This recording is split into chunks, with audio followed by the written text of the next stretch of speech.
Allahumma salli ala Sayyidina Muhammad wa ala ali Sayyidina Muhammad. Zina. Na'udzu billahi min zina. Zina ini termasuk dosa besar. Zina ini bergaulan seorang laki dengan wanita yang bukan muhrimnya. Lebih besar lagi kalau wanita ini muhrimnya. Na'udzubillah min dzalik. Wanita ada hubungan keluarga maupun tidak ada hubungan keluarga belum dihalalkan melalui akad nikah, ijab kabul, berarti hubungan mereka itu zina. Allah Subhanahu wa taala ketika di dalam Al-Quran melarang zina ini, Allah tidak berfirman jangan berzina, tetapi Allah berfirman wala taqrabuz zina, jangan mendekati zina. Karena orang berzina tidak akan mungkin begitu saja langsung jatuh kepada zina. Pasti ada proses awal yang membuat hati kita cenderung kepada zina. Pandangan mata, telinga mendengar, lidah berbicara. Sekarang berbicara lidah kita diwakili oleh WhatsApp. Chat bersama seorang wanita, mungkin ketemu di sosial media. Boleh enggak kenalan? Boleh. Ya, di situ mulai langkah awal daripada zina. Satu kalimat, ini balas, ini kirim, ini balas. Sebentar lagi ada gambar, sebentar lagi ada love, ada sebentar ini ucapan, saya tidak bisa tidur, merindukanmu, kangen samamu. Di situlah. Ini langkah-langkah seperti ini mungkin dianggap remeh, kecil. Cuman buang waktu, cuman chat. Saya tidak ada niat apa-apa. Di situ yang dilarang oleh Allah. Jangan mendekati zina. Nadratun, fabtisamatun, famaw'idun, faliqa'un, fazina. Ini prosesnya. Nadratun, pandangan. Senyum. Ya, pas habis pandangan, apa? Senyum kan? Kalau sama-sama suka, pasti senyum. Kalau tidak suka, tak mungkin diperhatikan. Tapi ini yang bahaya di sini. Wal ainu tazni wa zinaha an-nadhar, sebagaimana bersabda Rasulullah, pandangan mata berzina. Mata berzina dan zinanya mata adalah mempandangi sesuatu yang haram.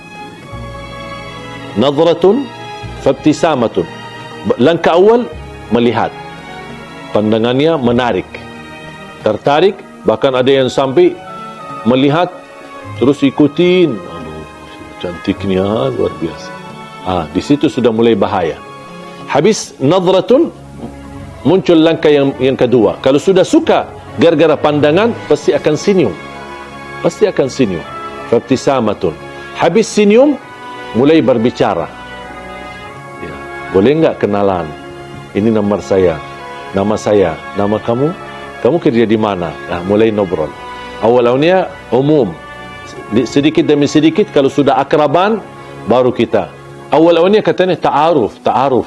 Ini sekarang istilah yang beredar di kalangan akhwat atau kalangan wanita yang salihah. Katanya ta'aruf. Ya sama, ta'aruf dan bacaran sama.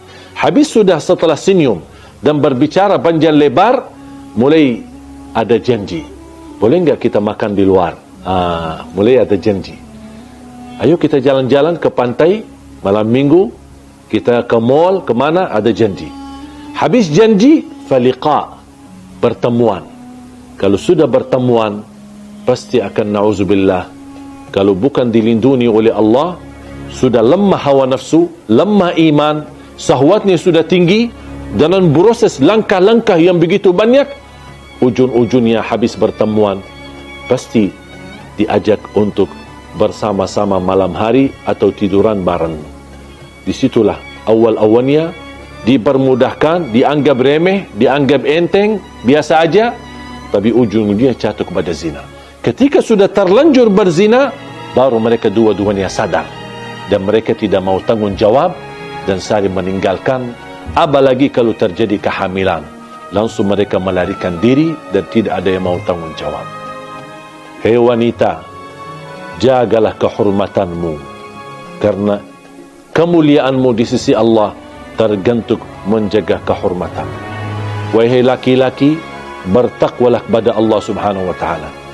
Jangan mempengaruhi wanita untuk jatuh cinta, tapi anda tidak serius terhadap cintaan itu untuk dijaganya dan untuk dipelihara dan untuk dijadikan mendapatkan ridha Allah Subhanahu wa taala. Mudah-mudahan kita semua dilindungi oleh Allah dari perbuatan zina, dari langkah-langkah awalnya sampai ke ujungnya jatuh kepada zina. Semoga kita dijegah diri kita dari perbuatan dosa besar zina. Semua orang dapat diampuni oleh Allah dosanya.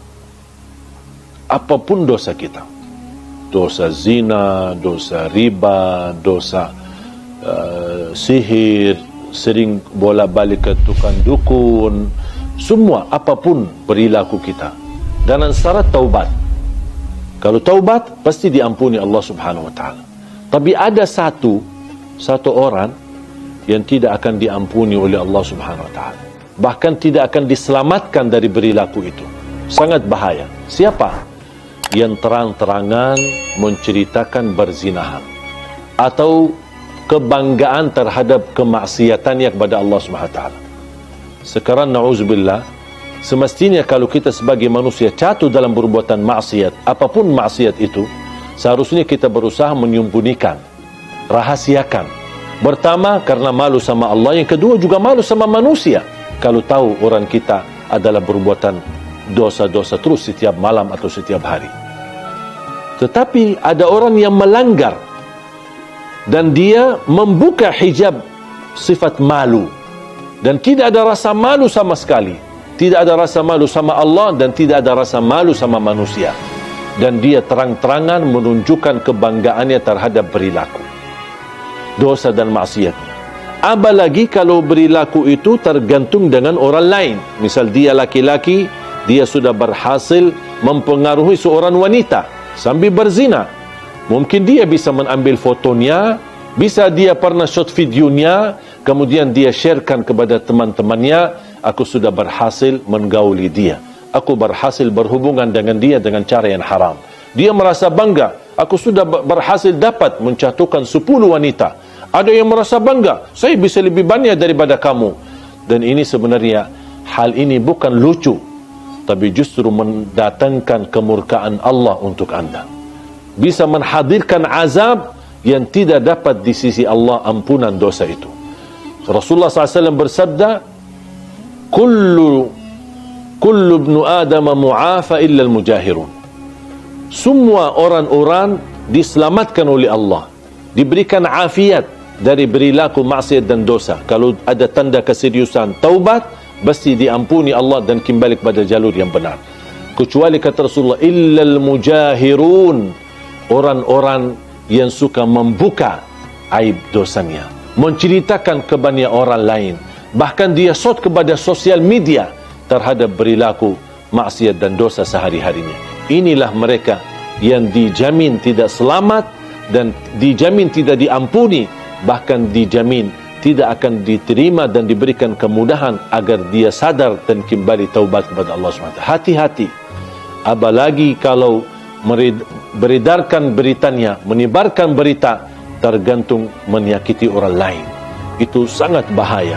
Dan sebagaimana kita berusaha membuka aib orang lain, ingat akan Allah Subhanahu wa taala buka aib diri kita walaupun kita sembunyi di dalam rumah kita sendiri. Wallahu ta'ala.